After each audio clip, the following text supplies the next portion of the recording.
Sveiki visi, aš esu Vaidas iš enduroservisas.lt ir kaip minėjau pirmoje dalyje, tai šioje dalyje noriu papasakoti truputį apie savo svajonę ir savo planus ir aišku, apie motociklą. Tai sezonas prasideda, visi kažkur tai ruošiasi keliauti, ruošia savo motociklus ir aš esu irgi neišimtis.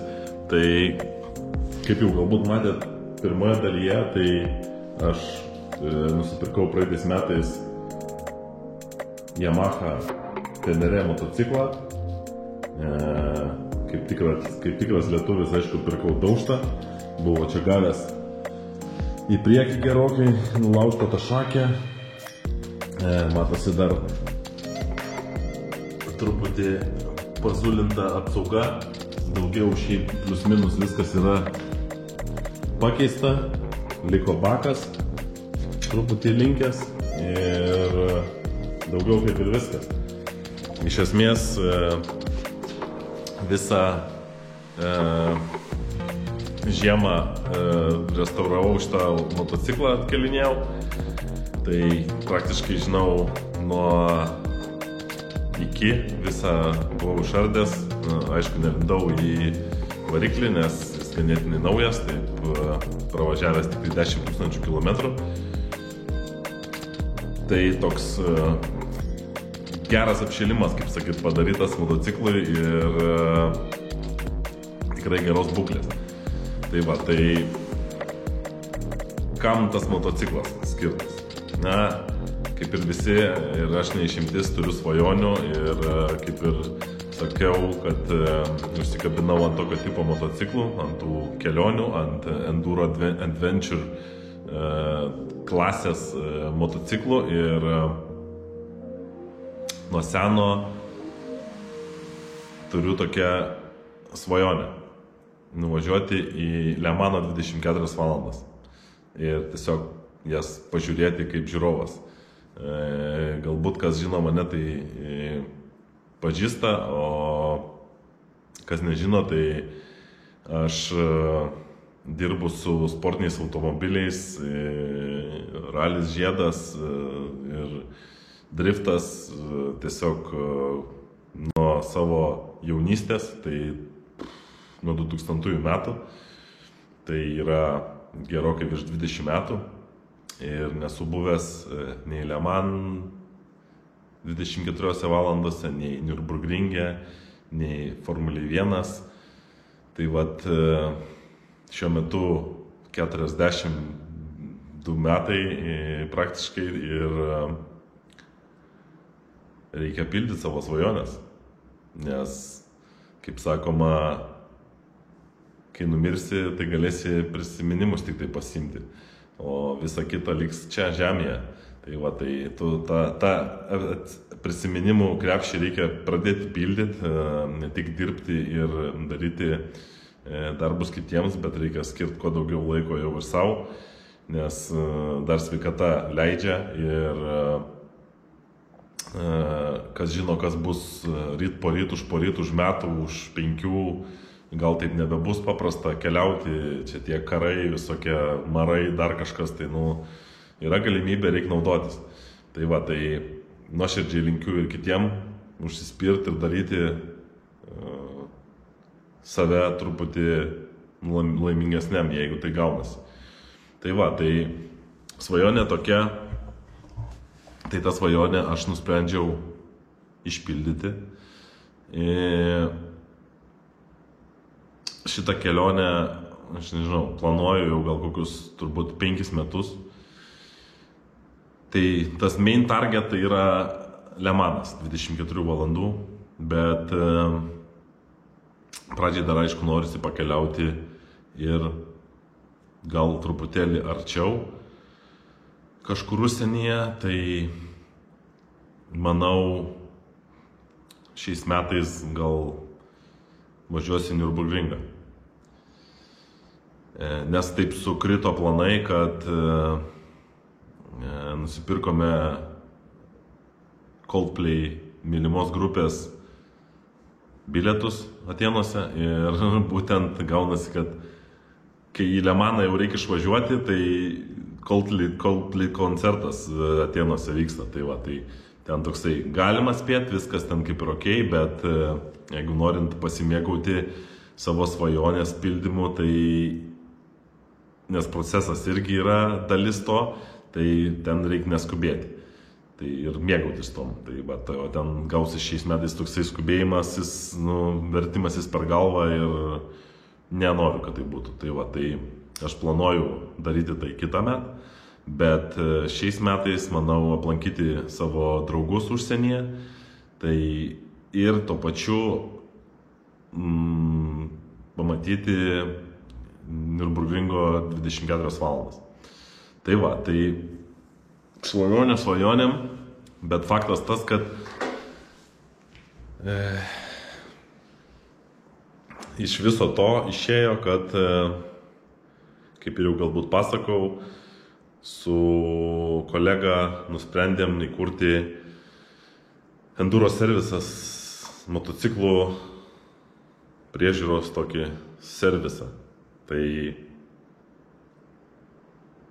viskas, kas susiję su motociklais, tai nuo iki tepalai, grandinės, diagnostika, amortizatoriai, kaladėlės, viską galima padaryti. Tai jeigu jums kažkas aktualu, galit kreiptis, skambinti, rašyti. Mūsų rasite www.enduroservisas.lt. Tai artėja sezonas ir verta tikrai jam pasiruošti, nes ir pamastyti apie tai anksčiau, nes, kaip žinau, praeitais metais pardavimai šoko į bele kokias aukštumas ir taipogi registruojant šitą motociklą klausiau pas žmogų, kuris dirba su registracija, sakė, praeitais metais visus rekordus pamušėm, kiek tai buvo ir panašu, kad šiais metais lygiai tas pats bus. Taip kad verta pamastyti ir visą šitą reikalą atlikti kuo anksčiau, nes paskui bus, kaip sakoma, zavalas ir vasarą jau nebebus laiko, kada taisyti, reikės važiuoti, o kai geras oras, norisi naudoti tą motociklą. Bet to, kad visi privalumai motociklo, draudimas pigus, eksploatacija pigi, kuro sąnaudos mažos, kamščius čiučiut galima aplenkti, bet su protu, kaip sakoma. Tai va, tai vieni pliusai. Įsilaikyti teisės, nusipirkti motociklą, kurie irgi šiai dienai nėra labai brangus. Tai ir gazuojam. Tai va, tai mano svajonė yra 24 valandų lenktynės Le Mane. Ir aišku, tenai jau nebetoli yra ir San Mišelio šita bažnyčia, ten, kur labai gražios nuotraukos, pagooglinkit, rasit tikrai, kur apsemta potvinio tokia pilis, ar ten pilis, ar bažnyčia, dabar nepamenu, bet ten kosminiai vaizdai ir ten aplinkui irgi yra ką pamatyti. Tai va, tai bet mano realiai svajonė yra Le Manas 25 metais ir aš tikrai ten būsiu, nežinau, kas mane sustabdys, jau tiek metų ruošiuosi, kad greičiausiai, kad tik maras arba badas.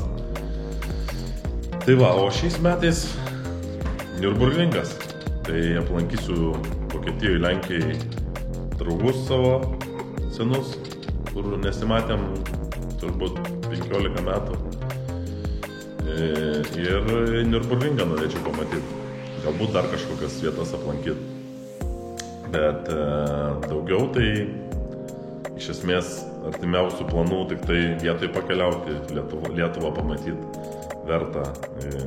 Šiaip visokių idėjų yra, tik tai nežinau, ar užteks tam laiko, nes keliauti tai yra kur ir su kuo, ir noro yra, ir visko yra, ir parodysiu, ir ką vežtis reikia, ir kaip motociklą pasiruošti.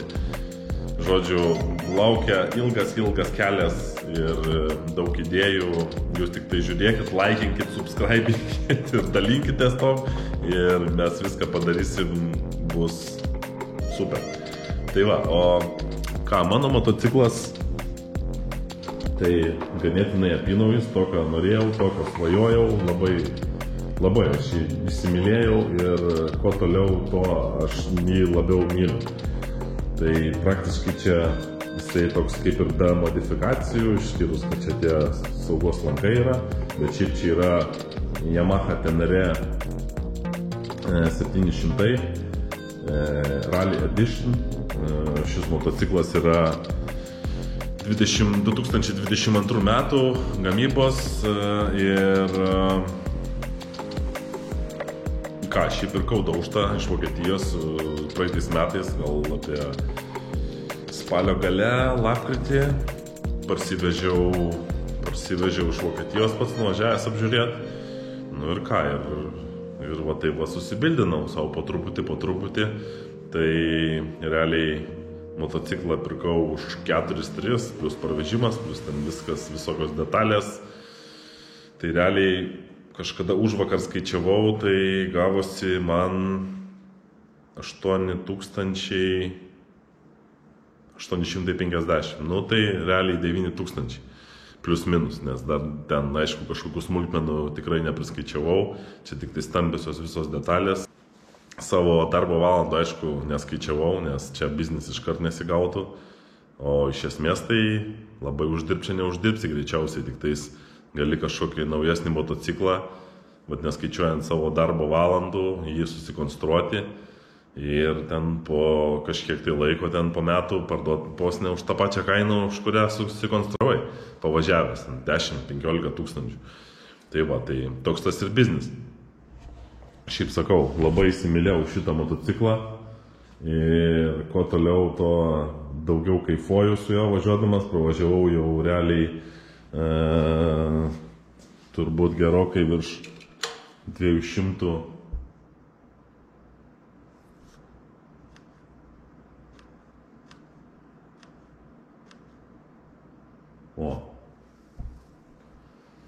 visi 250 kilometrų.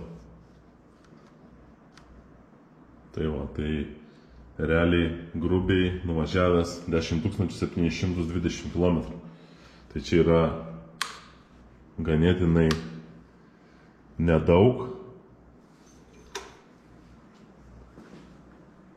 nes jie važiuoja tikrai žymiai daugiau, 50 000 tai kaip minimum, be problemų. Čia šitie motorai neužmušami, tik tai nedaužyti reiktų ir bus viskas gerai. O šiaip tai parametrai, tai šis variklis turi 2 cilindrus, jie yra, dabar nepamenu, paversti 270 laipsnių ir turi 73 arklio galės, 68 niutonus sukimo momentą. Tai arklio galės yra prie 9000 apsisukimų, o niutonai prie 6500 maksimalus.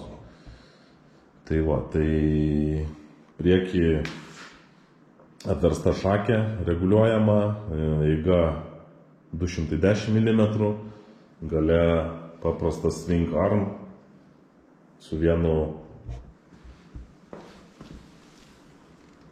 amortizatorium, kuris yra taip pat reguliuojamas. Tai čia dar yra vienas toksai privalumas, kad su šita didelė rankenėlė, sukant į viršų į apačią, kilnojasi aukštis ir darosi spiruoklės įvarža.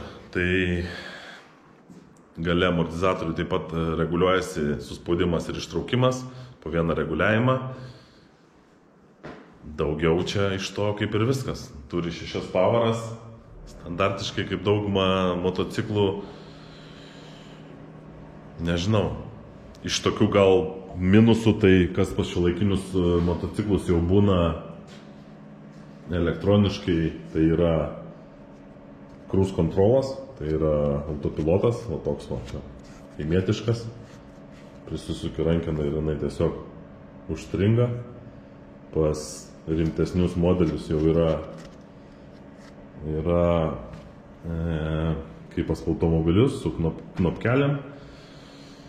Ir aišku, nei pliusas, nei tai minusas, nežinau, vieniem bus pliusas, kitiem minusas, bet sankaba tai yra su trosu, ne hidraulinė. Aišku, ten galima paupdeitinti į hidrauliką, bet šitas visas dalykas turi ir savo privalumų, nes su jais keliauja ir Pietų Amerikoje, ir Afrikoje, ir Aliaskoje, ir vėl nežino kur, tai realiai, jeigu tau suges ar gazo trosas nutrūktų, ar sankabos, tu jį gali pasikeisti. O jeigu hidraulikos šlangutė prakiurs, viskas, niekur nebevažiuosi, reikės pagalbos. O ten tos pagalbos tokiam dalykam tai sunkiai rasti, nes vietoj troso tai gali dar kažkokią virvelę prisirišti. Nes gazas yra trosinis, ne elektroninis, užtat autopilotas yra toks kaimietiškas. Ir sankaba irgi yra trosinė, jinai sunkiau vaikšto, ta prasme reikia daugiau jėgos. Tai dėl tų dalykų, kad tu realiai gali taip labai paprastai susiremontuoti ir iš kažkur tai negyvenamos vietos išvažiuoti į kažkokią tais susirast pagalbą. Tai dėl šitų dalykų yra ir pliusai, ir minusai. Tai būtent šis motociklas tai yra daugiau enduro, daugiau bekeliai, su juo autostradai važiuoti 100-120 taip gali, daug kilometrų, bet daugiau taip nežinau, man tai kažkaip nelabai fainai su juo, taip, jeigu užgazuoji ilgiau nepalėksi. Trumpą atstumą jo, gali ten palėkti ilgiau, bet kaip pavyzdžiui su BMW arba su kokiu Ducatiu, tai ten jiems su jais tik autostradose gali varyti. Nes ten 16, 17, 18 gali laikyti, ten yra ir cruise controlai, ir distronikai šiai dienai, ir adaptyvios lempos, ledinės, tai čia aišku irgi ledinės, bet jos tiesiog yra lemputės ir viskas šviečia tiesiai tik tais. Tai tiek apie tą motociklą, pas mane čia jau yra šiokių tokių patobulinimų, tai uždėtos apsaugos ant rankenėlių, duslintuvą nuėmęs aš, gal dar galiu pasakyti, kom skiriasi Rally Editionas nuo paprastos Tenere. Tai Rally Editionas turi 3 papildomus dalykus, tai yra Akropovičius, apsauga aliuminė ir sėdinė. Tai šitie visi 3 dalykai sudaro papildomų, man atrodo, apie 2600 €, jeigu salone perki. Tai ten gali nupirkti jį už 13 000, tai Rally Editionas kainuoja, man atrodo, palei 15 gal. Kažkas, kažkaip ten taip, kad žinau, kad Akropovičius ten štuka 500, apsauga aliuminė, ten vos ne 400 ir sėdinė, nežinau, kažkiek tais papildomai. Tai aš Akropovičių nuėmęs, šitą pamodifikavau, man daužyti į Akropovičių gailą, užsidėsiu nebent kažkada pavaidinti, o čia per krūmus tratinti ir braukyti per akmenis, tai bus gerai ir šitas. Aišku, turi irgi savo minusų, šitas sunkus kaivelnės. Svėriau tai Akropovičius 3 kilai, šitas 5.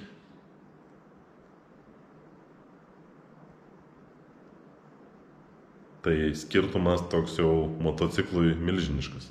Aš žinau, kad keičia galinį tą šitą konstrukciją, aš irgi keisiu kitokį, lengvesnį, paprastesnį, nes šitas, kai nulūž, tai čia ir kainuos daug ir jisai niekam tikęs toksai didelis. Tai tą keičia, ličio bateriją deda, paskui duslintuvą, meta ABS-ą, katolikus meta lauk ir tokiu būdu sutaupo 12 kg, kažkas, tai plius minus. Tai va, tai motociklui, tiesa, nepaminėjau, tai šitas mamutas sveria 205 kg. Tai toks jau, iš tų enduro adventure yra iš lengvesnių, bet jeigu paėmus su šito, su BMW palyginus, tai mano senas BMW svėrė 2 gal, ar 2,5. Tai ten mamutas geras. Ten su to jau apie kažkokius tai purvinus, mėlynus, tai nelabai eina pagalvoti. Ten, sakau, kritęs esu kokius 3 ar 4 kartus. Tiesiog ant tokio prausmėliuko važiuodamas ant 30 ar ant 40. Tai va, mano svajonė aiški. Motociklas praktiškai užbaigtas, galima naudoti kuo puikiausiai. Sakau, tik tais norėsiu dar atlikti keletą modifikacijų, tai su galiniu numeriu ir dar reikia susikonstruoti galiniam pritvirtinimui visokių čia reikalų. Tai palapinė, miegmaišis, tokia tašė, turiu tos saddlebagus, paprastus tokius ir kaip ir viskas. Ir galima su juo gazuoti kažkur tais. Tai va, tai realiai pirmas koks išvažiavimas turėtų būti čia Lietuvoje.